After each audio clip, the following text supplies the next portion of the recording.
Hi, friends. Welcome to ODCH Apti, and today we are going to cover a completely new chapter: time, speed, and distance. Now, this is one of the most asked questions in competitive exams. If you count the number of questions that has come from this particular chapter, it probably outnumbers any other area. So, this is a very, very important area, and this is actually a chapter wherein a lot of relationship based question along with calculation based question are asked, because there is a particular relationship for example with time and speed. They are inversely proportional, एक बढ़ने से दूसरा घटता है. Similarly, we can say that time and distance over here, they are directly proportional, एक बढ़ने से दूसरा बढ़ता है.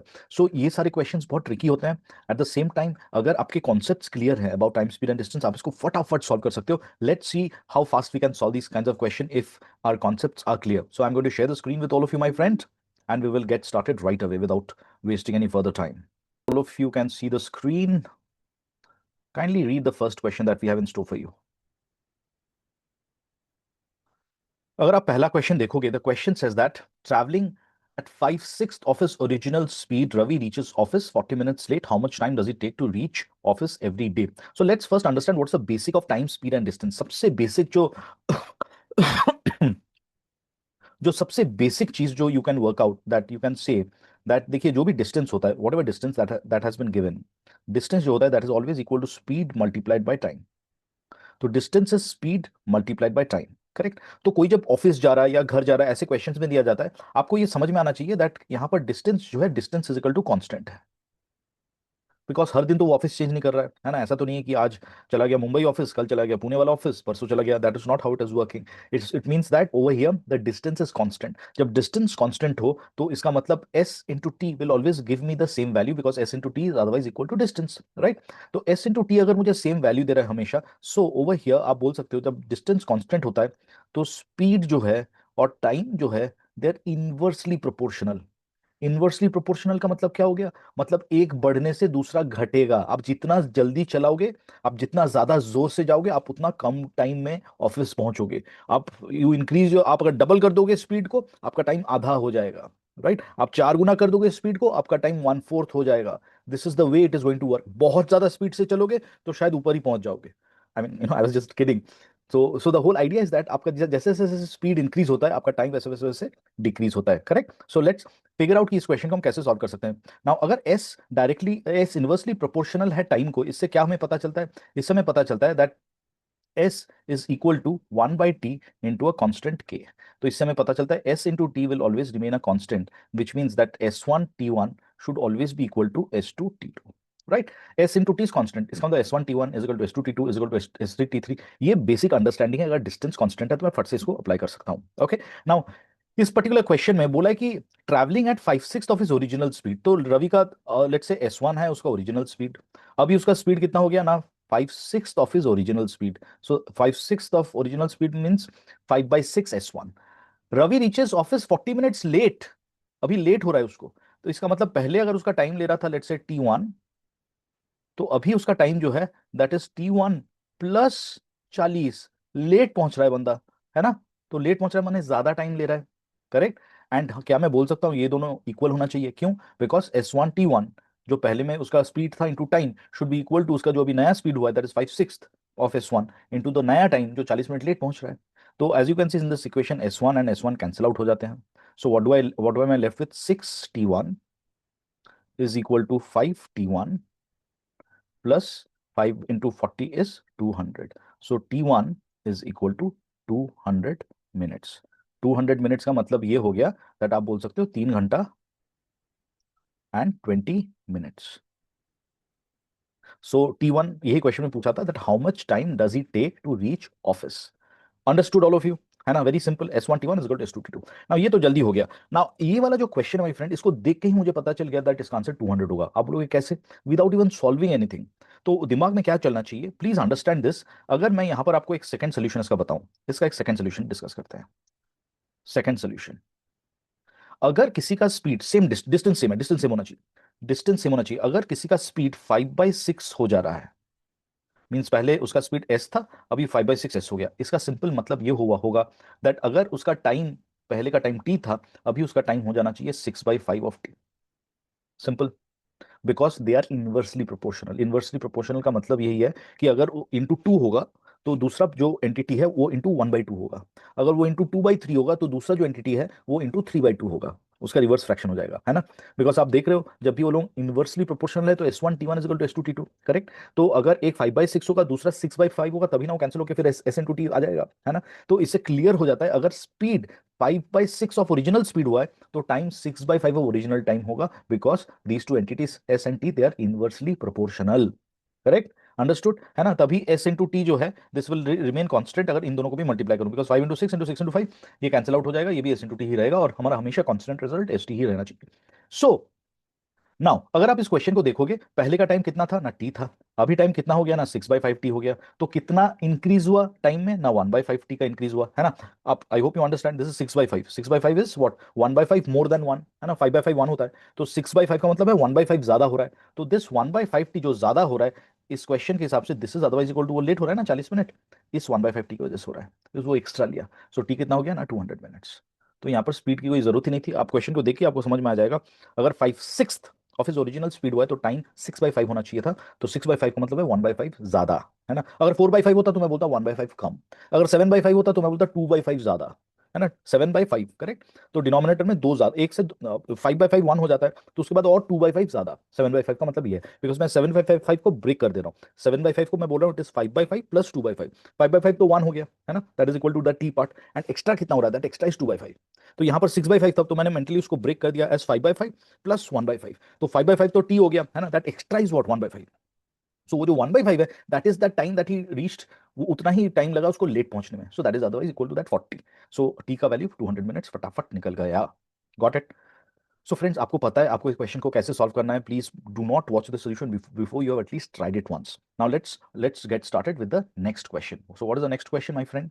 अगर आप सेकंड क्वेश्चन देखोगे, सेकंड क्वेश्चन में बोला गया है that Ravi travels 23 kilometres in 4 hours 36 minutes, correct. वेरी टेम्प्स में भी है।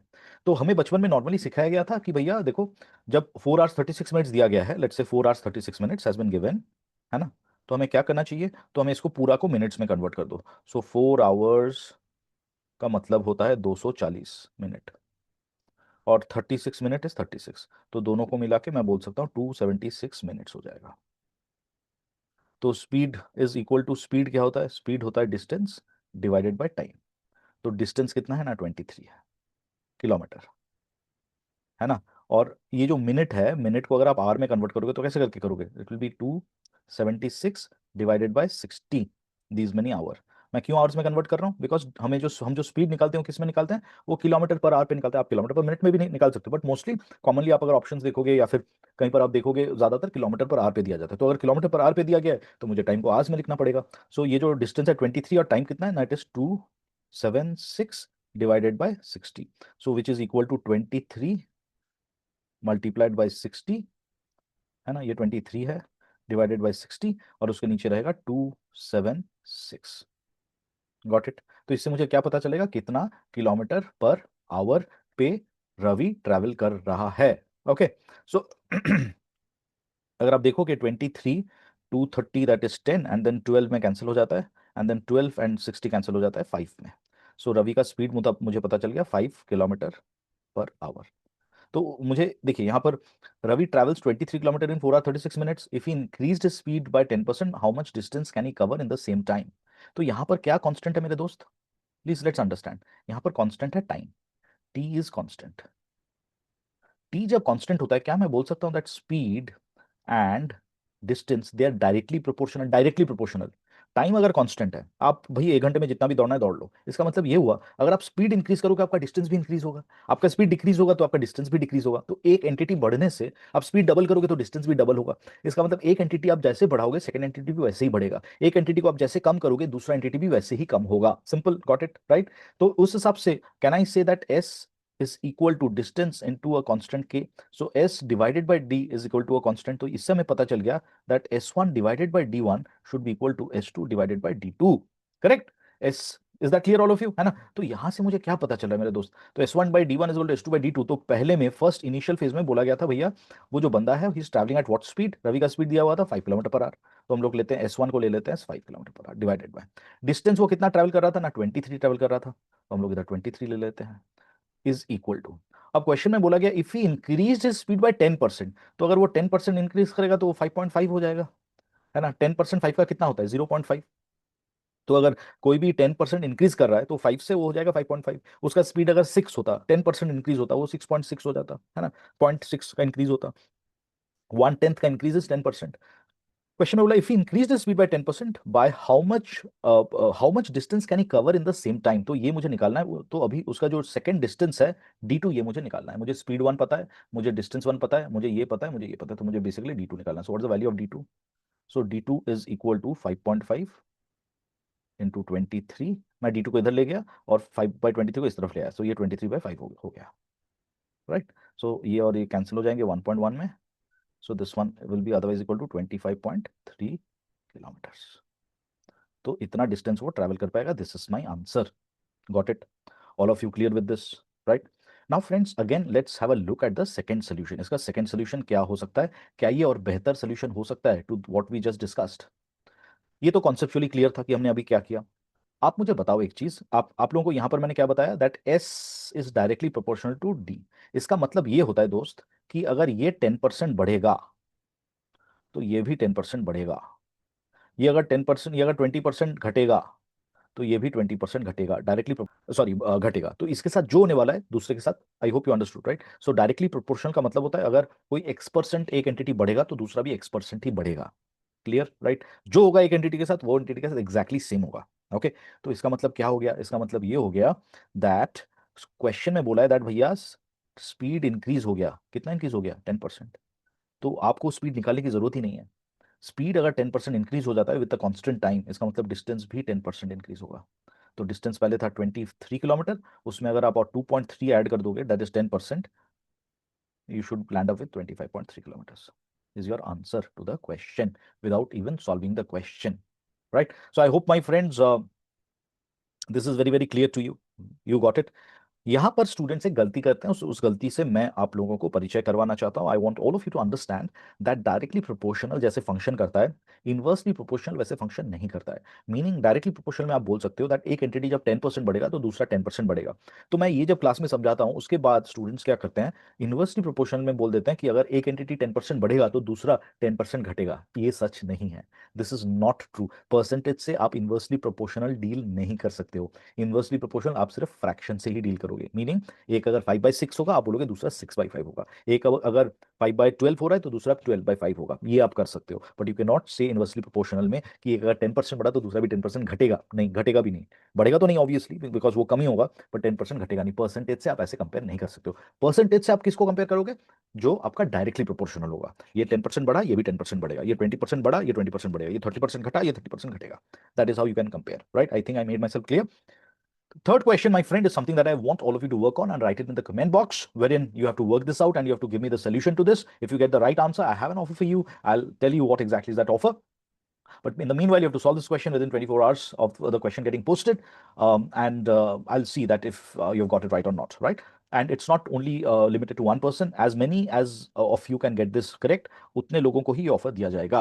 By what percentage will I have to increase my speed to reach office if I have to travel the distance in 30 minutes instead of the usual 40 minutes? मुझे normally 40 minute लगता है, लेकिन अगर मुझे आज 30 मिनट में पहुंचना है तो मुझे मेरा स्पीड को by what percentage increase करना पड़ेगा? प्लीज अंडरस्टैंड, अभी जो मैंने आपको कॉन्सेप्ट बोला उसके ऊपर ये अप्लाई होता है ना। तो इसको आप डायरेक्टली परसेंटेज से सॉल्व नहीं कर पाओगे। क्यों नहीं कर पाओगे? बिकॉज यहाँ पर दो चीज इन्वॉल्व है, one is speed, the other is time. Speed and time that inversely proportional. आप ये नहीं बोल सकते अगर टाइम भैया घट गया इतना, 20% घट गया तो मेरा स्पीड भी 20% मुझे बढ़ाना पड़ेगा। परसेंटेज से आप कंपेयर नहीं कर पाओगे because they are inversely proportional. तो आप सोचो how you can work this out. So friends, with this I'm going to put a close to this particular session. My name is Neil and you are watching the ODCH APTI channel, and over here we have taken an oath, a pledge, that is that we are going to help people ensure that aptitude should not be the reason why they fail and falter in their competitive exams. So please, if you need personal attention, do not hesitate at all to reach out to us. We'll be there to help you. We have a WhatsApp group where we will take you in, and from there you can join the masterclass where we will give you personal attention. But you have this particular chance that you can work on your foundation and then get everything correct. Without the foundation, everything that you're doing, my friend, is absolutely useless. Useless if you just keep solving questions. At the same time, if you feel that the YouTube videos are good enough for you, then please keep watching the YouTube videos. Please participate in the write in the comment whatever you're trying to, अगर आप solve कर पा रहे हो नहीं कर पा रहे हो जो भी आपके doubts है उसको आप पूछ सकते हो comments में. I'll try and handle as many questions as possible. Until next time, until the next video, I'll see you again, my friends. Keep practicing, keep the hard work going, and I'll see you in the next video.